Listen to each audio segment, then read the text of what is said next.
would like to thank Game Up for sponsoring the podcast. They make a thirst-quenching adult beverage with a special blend of electrolytes, a hard hydration drink. Currently comes in a variety pack with 4 great flavors: fruit punch, orange, lemon, lime, and grape. Right, and it's just 110 calories, low carb, so get yourself some Game Up. This fight night that we just came back from, I did not watch the main event. You talked to me about it.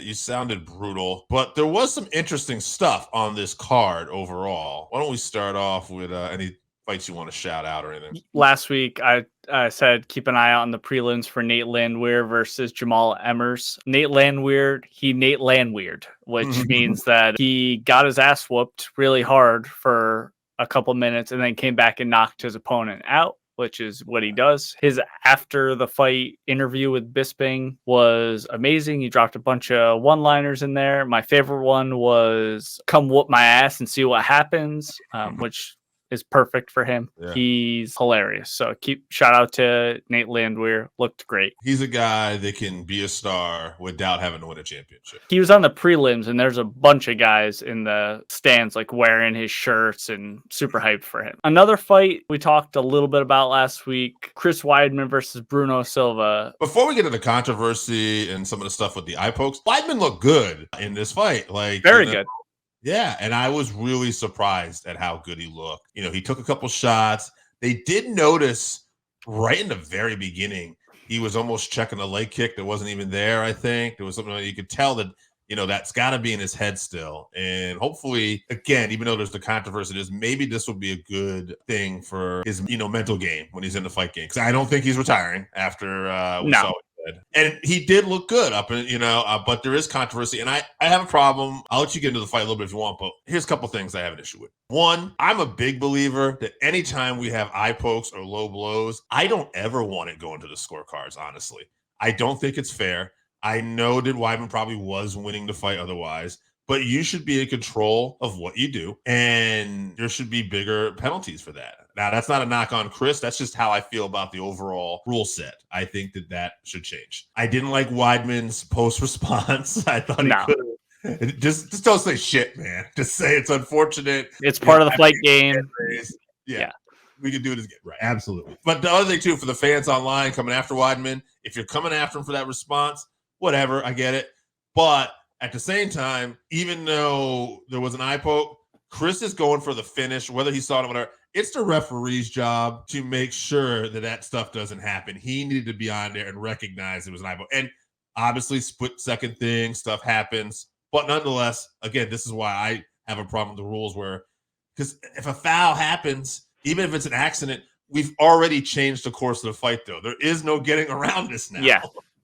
Exactly. I'm with you 100%. Weidman was looking great. I did see some people online, I don't necessarily believe this, but they noticed that his chin, which was previously quote unquote cracked, USADA's gone now. They have a different anti-doping agency or whatever, and Weidman's hasn't looked this good in years, so people were making whatever assumptions about that. But as far as the actual fight, Weidman looked great, and he looked great on the feet, which we know his wrestling is great. Silva was prepared for the wrestling, but he was not prepared for Chris's pressure, and he landed some powerful shots on him that really stunned Silva. But going to the eye poke, I'm with you. It can't be allowed at all. They're told in their locker rooms beforehand, these are the things that you're not allowed to do. That's your warning right there. It should, and I understand it's going to happen, but it happened like 4 times. Chris poked him like 3 times, and then Silva poked him once. Like, that's just too many times. He was looking like John Jones out there. He was reaching out with his fingers pointed towards his opponent, and I know he's like trying to touch that lead hand or whatever, but you can't reach out like that. That's the refs got to be warning him or stopping the fight and giving him strong warnings. Got to take a point after the second one for sure. I don't care if it's on accident. You can't swipe at your opponent's face. Close your fists. It's a fight. Also, could be mitigated by the UFC if they just fucking change the gloves to gloves that are proper. Go back. I understand they don't want to pay Trevor Whitman all the money that he wants for his glove design or whatever. Go back to the Pride gloves. There's this much, a quarter inch of the finger showing. It curves your hand more to a fist. instead of keeping your hand out like that. It's just so ridiculous that the UFC makes a business decision where it ends in all these fucking stupid eye pokes that it really diminishes your product. Like, I hate watching that. I hate listening to, I love Paul Felder and shit, but I hate, he brings up every low kick and every eye poke all the time. And like, that ends up being the whole fight card is what they're talking about. It's already a diminished product. I just want to see people fight. I don't want to see them get poked in the eye. And this guy's diminished now for 2.5 rounds. These are solvable problems. So fucking solve them. So I want to say something that probably Chevy and I is going to be the only person who gets this, but we used to work for a store back in the day, and it had an owner that was, kind of mom and pop, but he had some money and everything like that. And I remember one of the guys we worked with, this was back in the late 90s, but you would know him, I'll tell you off air, but he made a comment. He said that it's very strange that sometimes this man would just give customers like free cigarettes or something if they complained or said something bad in money. But then if you, the employee who worked for him, was short like 5 cents, you'd have to write like this whole paragraph of what happened and what we're going to do. And there's just something to do this sometimes with these businesses and the money that they have. They get in these pissing matches. Like, they don't want to give all this money for a glove. And it's like, just fucking do it. Like, you have the money. It's not going to kill anybody. Like, who cares? Anyway, I want to say one other thing before we move off this. I was thinking about matchups this week. And since Chris Weidman is clearly sticking around, and I believe this guy has a fight coming up, but just a fight I think that would be interesting, Paul Craig, because Paul Craig's fighting, at middleweight now. And I think Paul Craig is not going to have the kind of power that's necessarily going to knock out a Chris Weidman. But he could submit him, and it could be a huge win for Paul Craig, but it's also interesting. And if Weidman can get a win over it, it might give more of his confidence back, and you continue to build up Weidman. So I think that'd be a great crossroad fights for both those guys if they did that.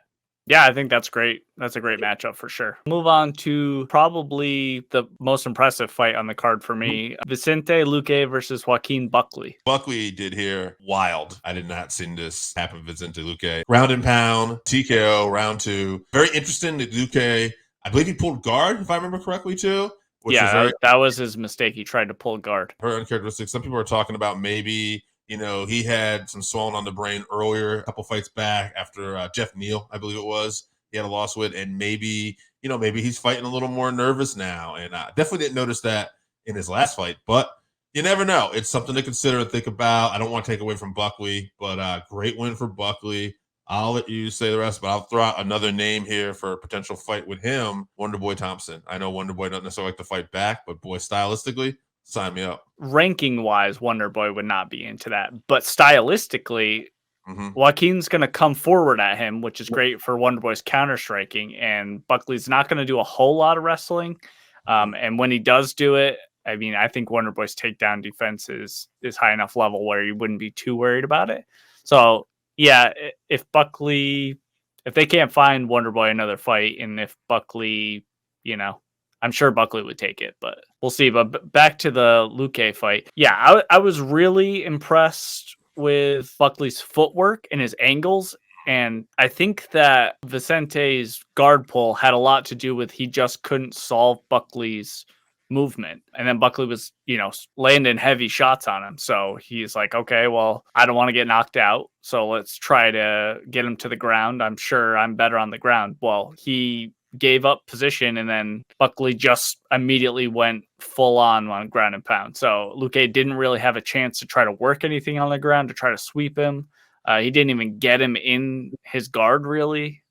He just started getting knocked around. So ended up being a bad decision, but I can see where he was making that decision from. But good on Buckley. Buckley looks better at welterweight for sure than he did at middleweight, and he does still seem to be, his game seems to be progressing. So interested to see where he's going to be, the next year or two. Yeah, he's one I try to take care of, and he will get a ranking out of this too. So, that's why I was thinking, like, man, if you could book him and Wonderboy, actually that other fight I mentioned, Chris Weidman and Paul Craig, book those on the same card. Weidman and Wonderboy are friends. I'd love to see that. And Buckley is, entertaining off on mic too. So Yeah. he's a character. Main event: Erin Blanchfield versus Manon Fiorot. You didn't get to see this one, right? It looked dominant from like highlights and stuff I saw, but right. You had picked Erin. I talked about how high I am on Erin for sure. But recently, especially after that Rose fight, Manon has earned my respect. And stylistically, I was saying I think she is a tough matchup for a lot of girls in the division.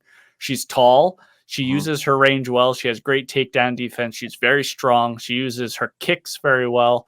And her counter punching is good. So basically what happened for 5 straight rounds was Erin just tried to blitz in. She was, determined. She tried to blitz in and land shots or get Manon in a clinch, but she ate a bunch of shots every time she came in. And then when she did get in, Manon was just stronger really and stuffed all the takedowns. So back to the drawing board for Erin. Well, she would have been better served, a little bit more head movement going in. I don't know if that would have changed the fight a lot, but it would have saved her some brain damage. And Fiorot moves on to a title shot, I assume. Either her or Valentina. And that fight, I think Rose Namajunas, honestly, after this fight, her stock goes up a little bit.